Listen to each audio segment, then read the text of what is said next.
అందరికీ నమస్కారం. గత శుక్రవారం నాడు ఆంధ్రప్రదేశ్లోని కూటమి ప్రభుత్వం 3,22,359 కోట్లతో ప్రజా ఆమోదయోగమైన జనరంగకమైనటువంటి బడ్జెట్ని ప్రవేశపెట్టిన సంగతి మనందరికీ తెలిసిందే. ఈ బడ్జెట్ మీద కూడా వైసీపీ వాళ్ళు అవాకులు చవాకులు పేలి ఈ బడ్జెట్ వల్ల ఉపయోగం లేదని, ఆంధ్రప్రదేశ్ ప్రజానీకానికి దీనివల్ల ఒరిగేది లేదని చెప్పి చాలా దారుణమైన విమర్శలు చేశారు. కొంతమంది మా ఊర్లో నాయకులు కూడా బడ్జెట్ మీద ఏమాత్రం అవగాహన లేకపోయినా దాని గురించి మాట్లాడే ప్రయత్నం చేసి విఫలం చెందారు.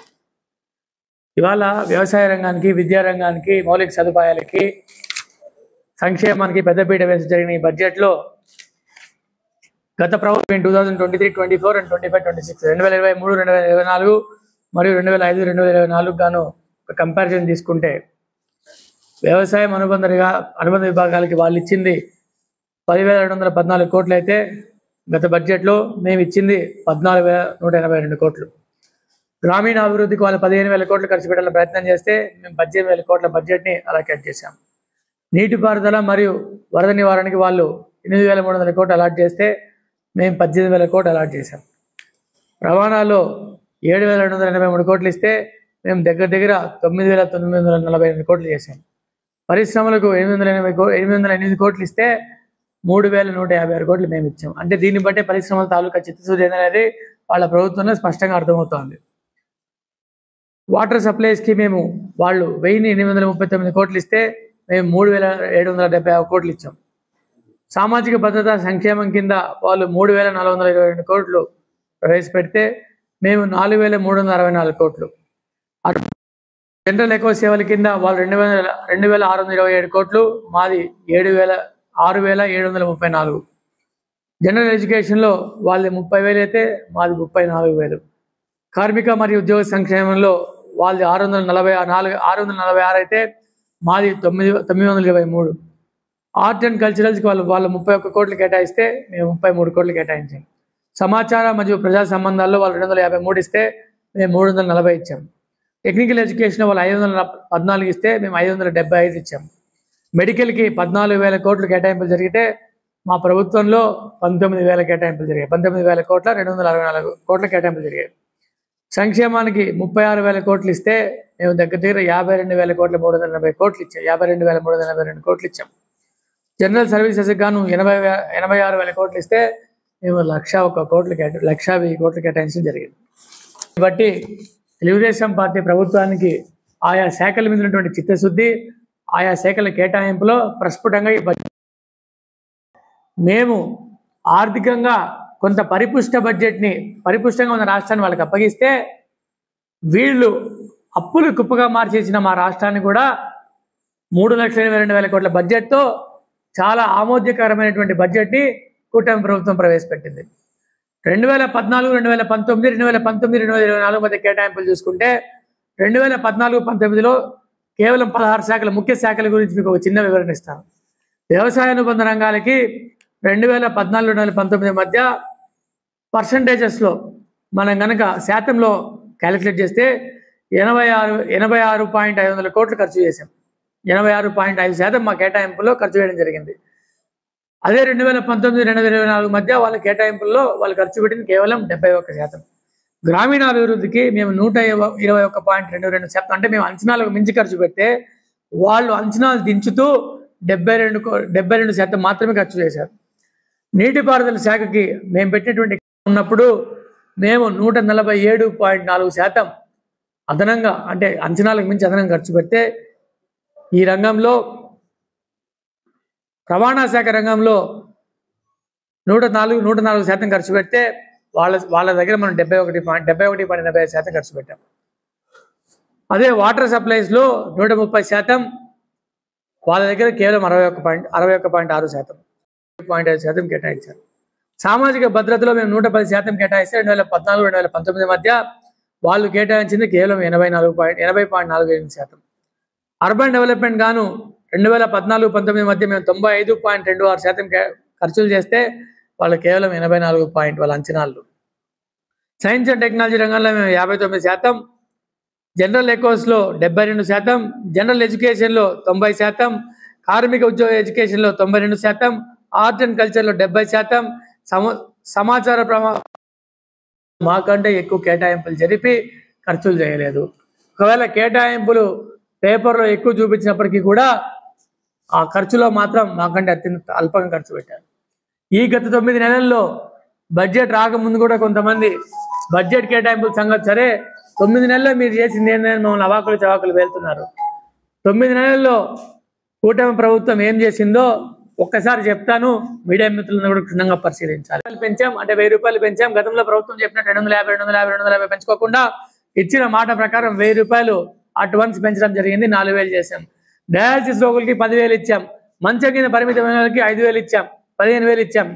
8,08,570 మంది దివ్యాంగులకి పెన్షన్ ని రెట్టింపు చేస్తూ 6,000 రూపాయలు చేసింది మా కూటమి ప్రభుత్వం. అంతేకాకుండా 1,14,000 ఇళ్లను ఈ కాలంలో నిర్మించాం.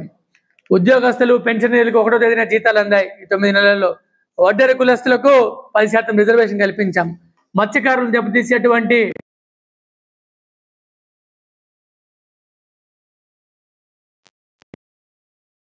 చేసేటువంటి ఫండ్స్ ని రిలీజ్ చేసి ఉచితంగా మేము ఇస్తామన్నటువంటి 3 సిలిండర్లను ఇప్పటికీ వేయడం జరిగింది.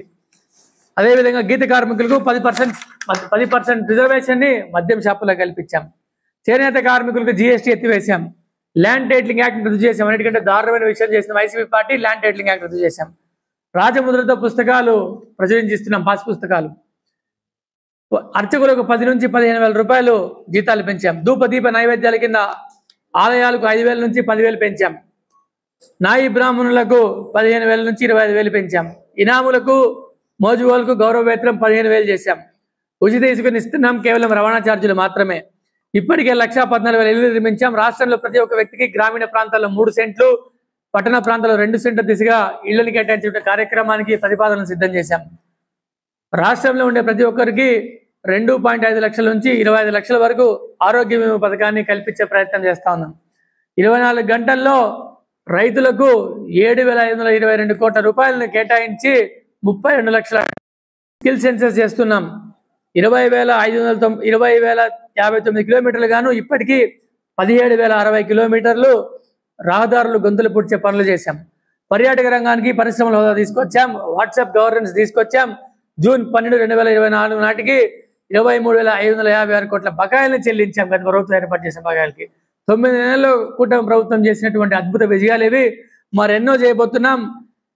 కొన్ని లక్షల కోట్ల పెట్టుబడి దిశగా ప్రతి జిల్లాలో వ్యవసాయంతో పాటు ఆధునికంగా పరిశ్రమలు తీసుకొచ్చి జిల్లాలను డీసెంట్రలైజ్ చేసి డెవలప్మెంట్లో పరుగులు పెట్టించే విధంగా అభివృద్ధిని, సంక్షేమాన్ని జోడేట్ల బంధులాగా తీసుకునే ప్రయత్నం ఈ కుటుంబ ప్రభుత్వం చేస్తూ ఉంది. ఇటువంటి పనులు మేము చేస్తే కనీసం వైఎస్ఆర్సీపీ పార్టీలో బడ్జెట్ని విశ్లేషించడానికి ఈ చిత్తూరు పట్టణంలో ఒక్క వ్యక్తి కూడా ముందుకు రాలేదు. అంటే బడ్జెట్ మీకు అర్థం కాక రాలేదో, బడ్జెట్ గురించి మాట్లాడితే ఎక్కడ మీ పార్టీ అబాస్ పాలవుతుందని మీరు రాలేదో, లేకపోతే బడ్జెట్ మీద బహిరంగ చర్చకు సిద్ధంగా ఉన్నామని చెప్పి మేము మళ్ళీ ప్రశ్నిస్తా ఉన్నాం. చిత్తూరు అభివృద్ధి మీద గతంలో ప్రశ్నించాం, ఇప్పుడు బడ్జెట్ అభివృద్ధి ప్రశ్నిస్తున్నాం. మీరు ఏ పాయింట్కి వస్తారో రండి. దయచేసి బడ్జెట్ మీద మీరు చేసినటువంటి ప్రసంగాన్ని కూడా వినడానికి మేము సంసిద్ధంగా ఉన్నాం. ఈ బడ్జెట్ ప్రజా ఆమోద్యంగా లేదని, లేకపోతే ఈ బడ్జెట్ ప్రజా వ్యతిరేకంగా ఉందని, లేకపోతే ఈ బడ్జెట్ వల్ల రాష్ట్రానికి ఒరిగింది ఏమీ లేదని మీరు నిరూపిస్తే ఎక్కడైనా సరే జిల్లాల వారీగా మా నాయకులు, మా ఎమ్మెల్యేలు చర్చకు రావడానికి సిద్ధంగా ఉన్నాం. వైఎస్ఆర్సీపీ పార్టీ వ్యవసాయ రంగంలో కానీ, జలవనరుల రంగంలో కానీ, లేకపోతే కార్మికులకు కానీ, ఉద్యోగులకు కానీ, రైతులకు కానీ, పెన్షనర్లకు కానీ, సంక్షేమంలో కానీ, ఉద్యోగాల కల్పనలో కానీ, లేకపోతే నిరుద్యోగ వృత్తిలో కానీ, లేకపోతే అమ్మఒడి, తల్లికి వందనం కొంత కంపారిజన్ కానీ, లేకపోతే నాడు నేడు మీద వాళ్ళు చేసింది ఏందో, పాఠశాల మీద మేము చేయదలిచింది ఏందో, ఈ 9 నెలలు మేము చేయాలనుకున్న ప్రణాళిక ఏందో, దేని మీద సిద్ధంగా ఉంటారో చర్చకు రావాలని కూడా మేము ఆహ్వానిస్తున్నాం.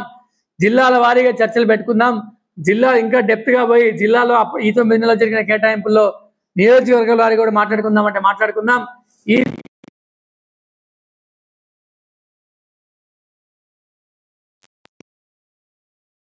నియోజకవర్గాల వారీగా వైఎస్ఆర్సీపీ పార్టీ నాయకులు చిత్తూరులో ఉన్న వాళ్ళు ఎవరైనా సరే బడ్జెట్ మీద ప్రసంగానికో, లేకపోతే బడ్జెట్ మీద ఉన్నటువంటి వాళ్ళకు ఉన్న డౌట్స్ క్లియర్ చేయడానికో, బడ్జెట్ మీద వాళ్ళకు ఉన్నటువంటి అవగాహన లేమిని కప్పిపుచ్చుకోవడానికో ముందుకు రావాలనుకుంటే ఆ డౌట్స్ నివృత్తి చేయడానికి కూడా అధికార పార్టీ తరఫున, కూటమి ప్రభుత్వం తరఫున మేము సిద్ధంగా ఉన్నాం. అధికార ప్రతినిధులుగా మీరు వచ్చి ఏమైనా చెప్పదలుచుకుంటే బడ్జెట్కి దయచేసి వచ్చి చెప్పాల్సిందిగా విన్నవించుకుంటున్నాం.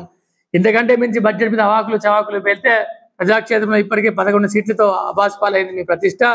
ఇంతకింత దిగజారకుండా ఈ బడ్జెట్ని ఆవగిలింపు చేసుకొని, ఈ బడ్జెట్ని అవగతం చేసుకొని, బడ్జెట్ మీద కొంచెం మంచి సూత్రాలను ప్రజలకు కూడా చెప్పి, మీ కూడా అభివృద్ధికి సలహాలు ఇచ్చి తోడ్పాటు జరిగితే ఈ రాష్ట్ర ప్రజలు మిమ్మల్ని క్షమించే అవకాశం ఉంటుంది. కానీ ఊరికి అవాకులు పేలితే వచ్చే ఉపయోగం కూడా ఏమీ లేదని తెలియజేసుకుంటున్నాం. వైఎస్ఆర్సీపీ పార్టీ నాయకులు మనం మాట్లాడితే ఏమన్నారంటే, దశల వారీగా మేము పథకాలని ఒక్కొక్కటి తీసుకుని అంటే మేము కొంత రాష్ట్రాన్ని ఒక అభివృద్ధి బాటలు నడుపుతూ ఆర్థికంగా కొంత పరిపుష్టిగా ఉన్న రాష్ట్రం వీళ్ళకి అందిస్తే వీళ్ళు పథకాలు ఎట్లా ఇచ్చారు, ఈ రాష్ట్రానికి దగ్గర 10 లక్షల కోట్ల అప్పులు కుప్పుగా మార్చేసి మాకు ఇచ్చినప్పుడు మేము దశల వారీగా పథకాలు ఇవ్వట్లేదని చెప్తా ఉన్నారు, ఇస్తున్నామని చెప్తున్నారు. మీరేం చేశారు? 2019 జూన్లో అధికారంలోకి వస్తే మీరు అమ్మఒడి ఇచ్చింది జనవరి 2020లో, మీరు రైతు భరోసా ఇచ్చింది 2019 అక్టోబర్లో, మీరు వసతి దీవెన ప్రారంభించింది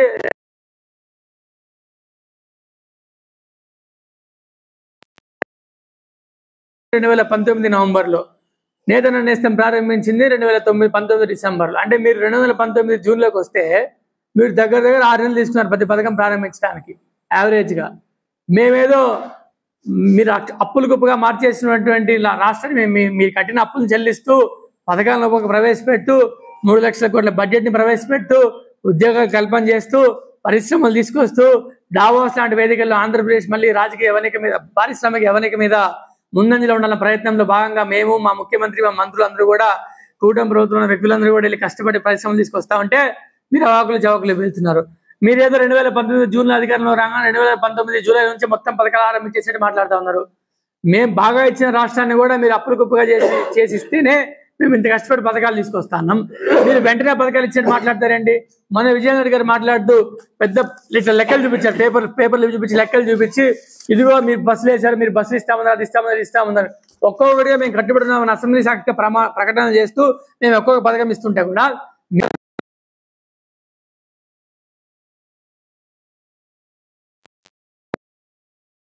2020లో వచ్చిన పథకాలు కూడా ఉన్నాయి. సో మీరు ఏం మాట్లాడేటప్పుడు ఆలోచించి మాట్లాడండి.